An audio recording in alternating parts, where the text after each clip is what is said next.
The following is a conversation between Henry DeSio, Global Chair for Framework Change at Ashoka, and Denver Frederick, host of The Business of Giving on AM 970 The Answer in New York City. The presidential campaign trail, no matter what side of the aisle you may be on, can be a microcosm of changes that will eventually take hold in the broader society.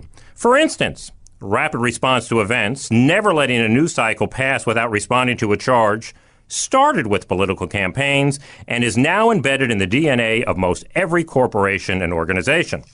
My next guest served as a chief operating officer of Obama for America in 2008, did a stint in the White House as deputy assistant to the president, and is now helping young people navigate new strategic landscape driven by rapid change. He is Henry DeSio, the global chair for Framework Change at Ashoka. Good evening, Henry, and welcome to The Business of Giving. Thank you, Denver. It's a pleasure to be with you. One of my very first interviews on The Business of Giving was Bill Drayton, the founder of Ashoka, and to many, the father of social entrepreneurship. So let's start by having you tell our listeners about Ashoka and of its work. Well, Ashoka is best known for defining and building the field of social entrepreneurship over the last, say, 40 years. And some people don't know what a social entrepreneur is, so I'll just very quickly explain. I see social entrepreneurs, everyday citizens, who are essentially society's corrective force. Mm-hmm. They're the people who see the gaps in our communities and work to position their leadership, bring their talents, and bring others around those problems or potential opportunities that can have such a great impact in the world. So everyday citizens who apply their leadership and their talent to make the world a better place. Before we get to your current work at Ashoka, let's start with your career in politics. And you got the bug, Henry, for politics by watching the Watergate hearing. So tell us how you went from watching Sam Ervin and Howard Baker to becoming the chief operating officer of the Obama for America presidential campaign. Wow, yeah. Well, I grew up in a very rural part of California in the foothills of Sequoia National Park. So, you know, you had everything available to you: tennis, baseball, hiking, all kinds of different activities. But in the middle of the day, this is, I guess, 1974, in the middle of the day, I remember coming in from the hot sun to watch my first reality TV show, and it was the Watergate hearings. And, you know, in those days, and particularly where I lived, you know, you had a small black and white TV, and the White House just seemed so far away. And I saw, in that moment, you know, government and leadership, frankly, and maybe a leadership fail in action. But I also saw a good result for the country. We worked through this. We got through this challenge. And so, but it was in that moment, two of my passions came together. One was leadership, which my dad sort of, I think, drilled into me. And the other was politics, and particularly what became the political campaign later. And so over time, I think those two passions seemed to stay with me throughout my life. I was always interested in citizen candidates. I wanted to see everyday citizens break into politics, so I started working on helping everyday people, get the skills to build that startup organization that could lead to real change and could actually essentially unseat the other person. And eventually that flowed into politics on a national scale and eventually joining the Obama campaign. Well, you know, because of the nature of politics, I think the speed, the urgency, the constant feedback you get from the polls, and certainly that looming deadline of Election Day, there are some principles that you can take from the campaign trail that you believe, Henry, can apply to life off the campaign trail as well. What are some of those things? Yeah, well, I look at the campaign trail even now, and I'm constantly looking at what are the lessons we can glean from our politics that we can actually take into real life. One is self-definition.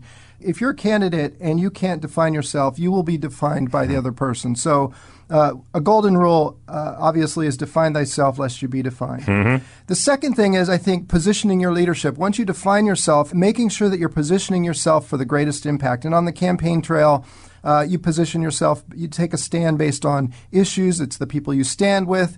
It's how you approach problems. So people are constantly really in the back of their minds, they're dialing in how you're positioning your leadership.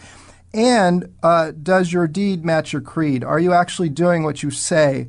And then finally, you have to deliver on what you say you're going to deliver on. So competence is hugely important. And I think particularly in campaigns, whether it's running for dog catcher or running for president of the United States, your ability to build an organization around your ideas and competently execute on those ideas, that's hugely important in the success equation on the campaign trail. And so these things are also at work in our lives off the campaign trail. Self-definition, giving yourself permission to solve problems, pursue opportunities, Go after the things you're passionate about, and then delivering on those things. Those are all things that are at work in our daily lives. Yeah, and whether it's right or not, the perception is that if you can't run your campaign, you're not going to be able to run the country or the county or whatever the case you're going to be running for. You talked a moment ago about leadership, and having spent time on the campaign trail and then in the White House, you were taken by the idea of how the physics of leadership has changed. Mm-hmm. Share with us those insights. Yeah, well, the defining moment for me in the campaign was this shift when we went from a traditionally siloed, hierarchical organization to an organization that was open and fluid and leadership was distributed. So let me take you back to the very earliest days. I like to describe those earliest days of the campaign as the days of hope and chaos. Because imagine you're coming into now the candidate has announced mid-February you're opening your headquarters in the first week of April. So when you come into this environment, you have no signage on the walls. You have computers coming out of boxes, but you're still getting your servers up. You have checks coming in. You're still opening your bank accounts. You have phone calls coming into the reception desk, but you don't know where to send them.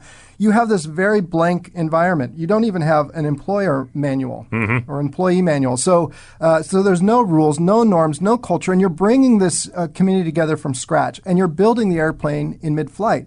And when you do that, what you have, you put people in their lanes. You hire your department heads, they build out their departments, and suddenly you have a system that is siloed and hierarchical, and people are executing on jobs. And we could pull the organization together that way, but eventually change was coming at us so fast as we got going. Mm-hmm. Systems are in place. You're talking about the dynamic of the campaign, that at a certain point, we had to tear down those walls and those silos, that we had to allow everyone to lead because we couldn't keep up with the pace of change. And when we did that, what I found was an interesting discovery. When people in the lower and middle rungs of the organization are freed to lead, they form fluid, shifting teams across those old boundaries of those silos to solve problems and pursue opportunities. So as example, in the old way of working, for every problem, a department. In this new way of working, for every problem, a different team. Mm-hmm. And so you have between these two models of the one leader at a time model and everyone leading model, I discovered the physics. In the old model, one person big, everyone else small. In the new model, everyone steps into their bigness. In the old model, information given out just enough to do your job. In the new model, everyone has to have all the information to form a team and execute on those ideas. And so you can go side by side all the way across and find a whole different set of physics at work to play in the old game versus the new game. Well, those lessons were certainly opportune for the role you have right now. So tell us, how did you go from the campaign and then serving as Deputy Assistant to the President in the White House to where you find yourself now at Ashoka? Mm-hmm. Well, when I left the White House, I was still really consumed by this experience of these two models sitting side by side. So I really left the White House because I was really compelled. I thought it was the moment that I wanted to write about that experience in 2008. And as I was doing that, I was uncovering these different physics for new leadership. And I became really, again, I've had a life of trying to understand leadership and organization. So I really became compelled by the notion that I had a new leadership paradigm that I thought that I really need to bring out into the world. And as I came out of the bubble of 4.5 years between the campaign and the White House, I started to look at the world very differently. I started to realize that the world looked more like the Obama 2.0, that second model, than the first one leader at a time model. And that ultimately brought me, in my conversations, to meet Bill Drayton, who's the CEO and the founder of Ashoka. And that led to a whole conversation about social entrepreneurship, how social entrepreneurs lead, but also it helped me see even more clearly that the world had gone through the very same shift that I had seen in the Obama experience, and I knew how to do this, and I knew how to help people play in this new game, and Ashoka was moving to play in this new game, and so there was a sort of a happy marriage there. Well, the game has changed indeed. How do you find people respond to this fundamental change? Is there a spectrum of responses that you have observed from people? Well, I think the key is we don't really understand. We know that change is happening. We know it's faster, but we really don't understand the nature of change. And so the first step is trying to really get under the hood of what's going on in society and help people really come to terms with the nature of change. So I'll give you an example of how I see this. I think it's a complete paradigm shift not an evolutionary journey that we're on. So imagine you're a football player in the locker room, and you're putting on your shoulder pads, you're getting ready for the big game, you're in the final stages now. You slip those shoulder pads over your neck, and you tie them into place, and then you take your big jersey and you throw it on over your bulky armor, and then now you're putting on your helmet. So this is a gladiator sport. Mm-hmm. Again, you prepared your whole life for this moment. You strap on your helmet, you start charging through the tunnel, you're going to go out to the field, and you're going to meet your teammates. So you get out, you start out, you blow onto the field, you see that the deep green field awash in the glow of a spotlight, right? And you're so psyched. This is, again, the moment you've prepared for your whole life. And you run toward the field, and what you see are something has changed, and your pace slows. You realize those goalposts on each side are down, and now there's 2 nets up. You see people play, they're wearing different uniforms. They're not wearing the same gear, heavy gear that you're wearing. They have flowing hair and light clothing, and they're chasing a different football that spins out a black and white pattern. And in that moment, there's 3 choices, and this gets to your question. What do you do when the game you've prepared for your whole life has changed? One is you can you'll stand frozen in place. You don't know what to do. You'll be moved to the sidelines for good. Paralyzed, frozen. The second is you might double down on what you've prepared for your whole life. Right? And in this case, that means lowering your helmet, slamming into those unsuspecting players in the light clothing and flowing hair, which will make you dangerous and worrisome, right, and will also move you to the sidelines. The third is to see the new game, which requires new skills, working new muscles, new rules. You need a whole new playbook. You have to see the new game to recalibrate, to play in this new game. And that's where I think in society we've had a game-changing moment. Mm-hmm. We've gone from a history, millennia of jobs, people, technology serving repetition. That's right. Think assembly line. And now we are moving into a world where everyone makes change. We have all the tools available to us to do that now at our fingertips, right? We have our printing presses, our broadcast channels. And so this game of change making, which begets change, and then omnidirectional change, is very different from the game of repetition, which begets efficiency in repetition. In this game where everybody is a change maker then, everybody is a leader, it's not one leader at a time. Henry, in this world, do we need some followers too? People who see other people's dreams and are dedicated to making those happen? What happens if everybody becomes a leader and we have no followers? Well, so in our everyday lives, I think what's happening is that we have shifted to, there's a rise in individual agency coupled with these tools we carry with us. And so in our everyday lives, we're commanding our leadership one way or the other. Sometimes stepping back is an act of leadership. Sometimes knowing when to step forward is an act of leadership. Sometimes recruiting somebody who has better skills than you have in a particular situation is an act of leadership. So now it's a matter of how you position your leadership. Going back to my campaign example, how do you position your leadership for the most impact? Sometimes that's being supportive of somebody else that needs to step up and step into their bigness. Sometimes that's stepping in where you know that you have, where you can add something to that moment. But now, in the new way of leading, everyone has to be an initiator. Everyone has to see the whole picture and then have to respond with solutions and act accordingly. And in order to be able to succeed in this new game, you need empathy. And I know that Bill Drayton, the founder of Ashoka, as we mentioned before, has said that empathy is the one indispensable characteristic that we all must have in the 21st century world. But people today really seem more self-absorbed than ever. And I think the testimony of that is Facebook, where they put a picture of every meal they consume on their homepage. So let me ask you this. How do you instill or teach empathy to people? One of the things I think is important to understand why empathy really matters in this new game. Because in the old game, it was, as we were climbing our ladder, there was a question about how much empathy did you have to have before it started to work against you, right? In this new world, now we've moved from the world of transaction to the world of interaction. So empathy is hugely important in a world where interaction is key to success and contribution, to play in this new team of teams. The second thing is you have to have empathy-based ethics at work in our everyday dealings, because what you have now is the pace of change is speeding up. We're all making change. Rules can't keep up with the pace of change. That makes empathy-based ethics the cornerstone of everything that we're doing today. And that then gets to then how do we help people build that?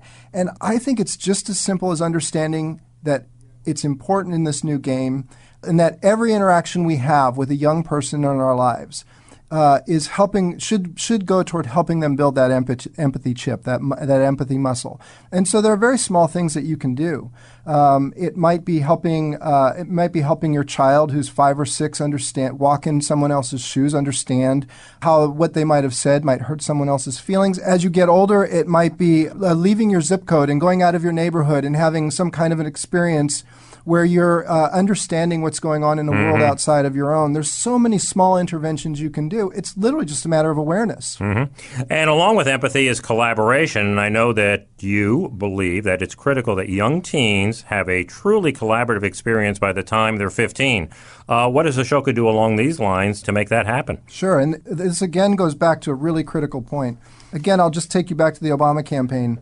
What I found in this new world of fluid, open teams of teams working across the organization, distributed leadership, was that the key to working in that environment was the ability to tear down walls and bring people together. Mm-hmm. So a lot of people thought the Obama campaign was innovative for its use of technology or social media, but in fact, it was this act of tearing down walls and bringing people together to form a team around a problem or opportunity in any moment. That was innovation. Now, sometimes technology took down those walls. Sometimes it was the result of people coming together afterwards, but the new requisite leadership skill of the future is the ability to tear down walls and bring two sides together. And so to that point, young people have to be able to have experience developing their self-definition, acting on their self-permission, and finding problems or opportunities that can change their world. That means bringing others around, learning to bring others around a problem or opportunity as a team of teams in any moment, and practicing that in your teens. Learning to change your world will actually help you learn to thrive in this new environment of ongoing disruptive change. And it will also help you change the world when you become an adult. So, Henry, I'm looking to scale up your efforts to make everyone a change maker, and recognizing the critical importance of doing this fairly early in one's life, Ashoka has started a network of change maker schools. Tell us about that initiative. So, essentially, to help people see the new landscape and to respond and redesign into this new landscape, we look for the few who are the curious, the courageous, and the credible who can speak to the changes that are happening in the world. And so we started looking at leaders in schools across the globe, educators in schools across the globe who could articulate the change and also could show how they are teaching to the change and building their cultures to that change. And so we have now about 250 Changemaker schools just in the last 3 years, maybe 4 years, across the globe that we can point to where leaders are showing the change and helping people see differently so they can do differently. How do they differ from regular schools or other schools in terms of the way they go about their business? There is a culture and a learning framework that is based on empathy, this new co-creative teamwork, helping children lead in an everyone leads environment, and putting changemaker skills and capacities to work for the good of all. So that seems to be a through line that we've seen in our social entrepreneur community, but we also see it active in these communities of changemaker schools. Are there some change-making institutions that you're particularly impressed by where they have created a climate and an ecosystem where everyone can be a change maker? I think we're still very early in the awareness stage, so I think there might be some who are evolving into this in some ways, but I think it's really hard to find right now organizations or communities or states where or regions where people see the new game and then are actively, proactively designing into that new game. And so I think as we see an awareness tipping, I think we're going to be able to point to that more clearly. Fantastic. Let me close with this, Henry. How do you see the educational system changing at its core to really create a generation of change makers? I think one of the challenges we have is that our institutions were built for the game of repetition.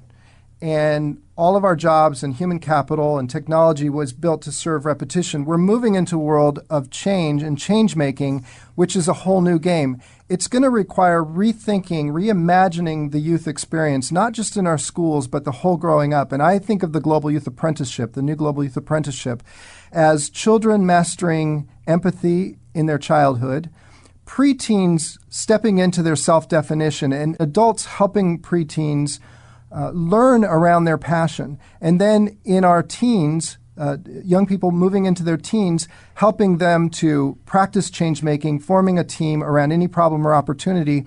And I think a fourth element would be learning outside of your zip code. At all ages, we have to be able to get out of the bubble of our lives and the routine of our lives and step into other situations. As a child, that might be traveling to another town or another area of town. As a teen, that might be a gap year of some sort. But I think we have to rethink the growing up experience in a markedly different way. Great advice. Well, Henry DeSio, the Global Chair for Framework Change at Ashoka, thanks so much for being here this evening. Tell us about your website and what people might be able to find there about some of these transformational changes that are coming. Sure, yeah. Come to ashoka.org. In fact, we have a way for people to come to our website and look at our community of social entrepreneurs who are at work changing, closing those gaps in society. We also have information about our Changemaker schools and the growing up experience. And there's lots of information I think everyone can use that can enhance their daily lives. Well, thanks so much, Henry. It was a great pleasure having you on the show. Thank you, Denver. The Business of Giving can be heard every Sunday evening between 6 and 7 p.m. Eastern on AM 970 The Answer in New York and on iHeartRadio. You can follow us at Biz of Give on Twitter and at Facebook.com/businessofgiving.